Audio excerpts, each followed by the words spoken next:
আসসালামু আলাইকুম রাহমাতুল্লাহ। ওয়ালাইকুম আসসালাম ভাই। ভাই এই লোকটারে নতুন আসছে, আজকে থেকে আপনাদের সাথে এখানে থাকবে, খাবে, ঠিক আছে? একটু খেয়াল করবেন, ঠিক আছে? এই ভাই একটু খেয়াল করবেন, ঠিক আছে? আচ্ছা ভাই। ওকে ওকে, আল্লাহ হাফেজ। আল্লাহ হাফেজ, আমি গেলাম। হ্যাঁ ঠিক আছে, এরা এদের সাথে মিলিয়ে দুই দিন থাকবে। আচ্ছা ভাই। ওকে, আল্লাহ হাফেজ।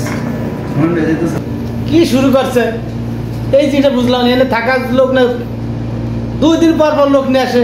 আমাকে থাকার জায়গা নাই, খাওয়ার জায়গা নাই, বাথরুমের সমস্যা, কাজ নাই কাম নাই, 2 দিন পর পর লোক নিয়ে আসে। মেজাজটা গরম হয়ে যায় না? কি সমস্যা?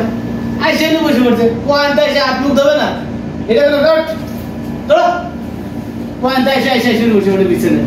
ভাই আমি কই যাই ভাই, আমার দেখেছো একবার কই যাই ভাই, মতো জায়গা জায়গা নাই ভাই। ভাই কই যাবি? তো দালালে ফোন দে, তো দালালে তোরে দিয়ে গেছে। এনে তুই রাস্তায় থাকবি না, কোন গাছতলা থাকবি, আমাকে দেওয়ার দরকার নাই। যে আছে তুই তাদের যা। এনে থাকার জায়গা নাই, কার জায়গা নাই, কি অবস্থা, শোয়ার জায়গা নাই, সার পোকার অবস্থা খারাপ। নতুন মানুষ প্রত্যেকদিন ঠেলে উঠে রুমের ভিতরে।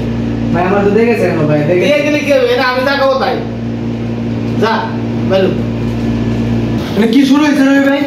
নতুন একজন লোক আইছে, নতুন একজন লোক আইছে, সে কিছু বোঝে না বাবা।